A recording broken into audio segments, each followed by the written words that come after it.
நாம இத்தனை நாள் பணக்காரனா ஆகுறதுதான் கஷ்டம், அதுக்காக உழைச்சு பெரிய ஆள் ஆயிட்டோம்னா போதும் அப்படின்னு நினைச்சிட்டு இருந்தோம்.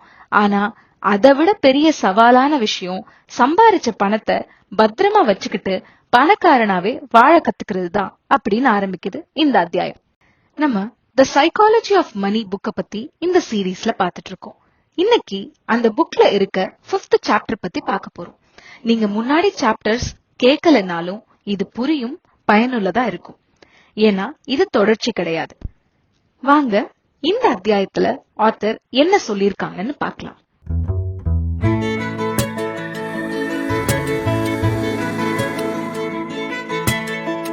ஒரு முதலீட்டாளரோட கதையில இருந்து ஆரம்பிக்குது இந்த அத்தியாயம். 1929 ஸ்டாக் மார்க்கெட் வரலாற்றுல ஒரு பெரிய வீழ்ச்சியை பார்த்துச்சு. ஸ்டாக் மார்க்கெட் கிராஷ் பல பேரோட சேமிப்பு, இன்வெஸ்ட்மெண்ட் எல்லாத்தையும் காலி பண்ணுச்சு. இத ஸ்டாக் மார்க்கெட் லாங்குவேஜ்ல பிளாக் மண்டே, பிளாக் டியூஸ்டேன்னு அந்த அக்டோபர் மாத ஒரு வீக்கையே அப்படிதான் சொன்னாங்க. ஆனா இதுல ஜெஸ்ஸி அப்படிங்கிற ஒரு நபருக்கு மட்டும் வேற ஒண்ணு நடந்துச்சு. அவரு ஒரே நாள்ல $3 பில்லியன் லாபமா சம்பாரிச்சார். அவர் யூஸ் பண்ண ஏதோ ஒரு டெக்னிக் அவருக்கு ஒர்க் ஆகி எல்லாரும் தோத்து சிலர் விரக்தியில இறந்தும் போற அதே டைம்ல இவரு ஜெயிக்கிறாரு. ஜெயிச்ச சந்தோஷத்துல அவரு இதே டெக்னிக்க கண்டினியூ பண்றாரு. மேலும் மேலும் ரொம்ப அதிகமா கடனும் வாங்கி இதுல காசை போடுறாரு.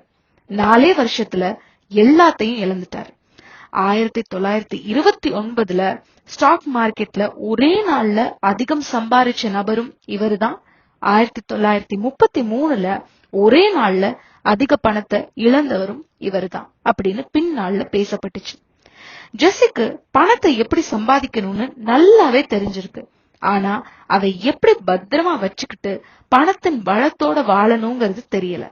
அததான் நாம இந்த அத்தியாயத்துல இருந்து கத்துக்க போறோம். பண உலகத்துல நீங்க வெற்றியாளர், கெட்டிக்காரர் அப்படின்னு சொல்லிக்கணும்னா பணத்தை சம்பாதிக்கிறத விட அதை தக்க வச்சுக்கிற கலை தெரிஞ்சிருக்கணும். வளர்ச்சி சிந்தனை, அறிவாற்றல், ரிஸ்க் எடுக்கிற குணம் இதெல்லாம் உங்களை பணக்காரனா ஆக்குறதுக்கு தேவை. ஆனா நீங்க சேமிச்ச வளத்தோட நெடுநாள் இருக்கிறதுக்கு இதுக்கெல்லாம் அப்படியே ஆப்போசிட்டான தெளிவு, பொறுமை, நிதானம் தேவை. இவ்ளோ டைம்ல இவ்ளோ சம்பாரிச்சோன்னு புரியுற நமக்கு அதே டைம்ல இல்ல அதை விட குறுகிய காலத்துல கூட அதை இழக்கவும் வாய்ப்பு இருக்கு அப்படிங்கறத புரிஞ்சு ஒரு அடியையும் பார்த்து யோசிச்சு வைக்கணும். நாம ஒரு டெக்னிக்கை யூஸ் பண்ணி முன்னாடி ஜெயிச்சிருக்கோம்.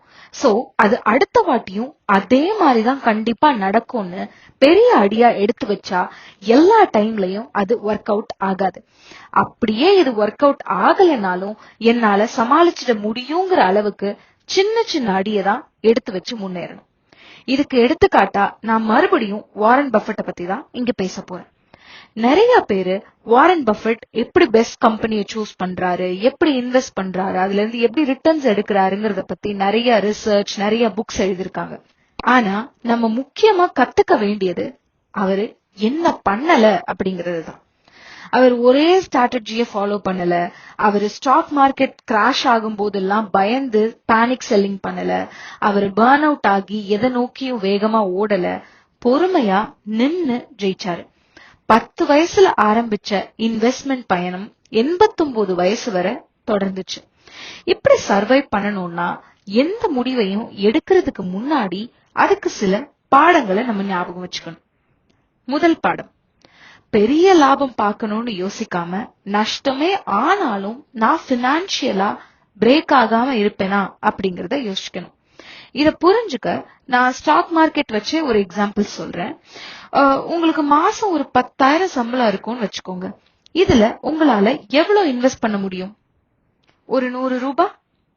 இந்த 100 ரூபாய் எனக்கு இப்ப தேவையில்லை. நான் இது இன்வெஸ்ட் பண்ணி எனக்கு ஒரே மாசத்துல லாபம் வந்தாலும் சரி, இல்ல ஒரு வருஷம் கழிச்சு லாபம் வந்தாலும் சரி, நான் அதை என்னோட ரிட்டையர்மெண்ட்டுக்கு தான் எடுக்க போறேன், இல்ல 20 வருஷம் கழிச்சுதான் எடுக்க போறேன் அப்படிங்கிற பணத்தை மட்டும் இன்வெஸ்ட் பண்ணுங்க. மாசம் தொடர்ந்து இன்வெஸ்ட் பண்ணுங்க.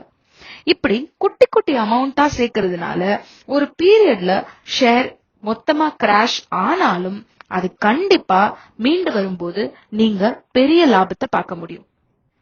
2வது பாடம், பிளான் பண்றது எவ்வளவு முக்கியமோ அதே அளவுக்கு அந்த பிளான் நம்ம நினைச்சபடி போகாதப்ப அதை எப்படி சமாளிச்சு பேலன்ஸ் பண்ணி கொண்டு வரது அப்படிங்கறதையும் யோசிச்சு வச்சுக்கிட்டு தான் எந்த ஒரு விஷயத்தையும் தொடங்கணும்.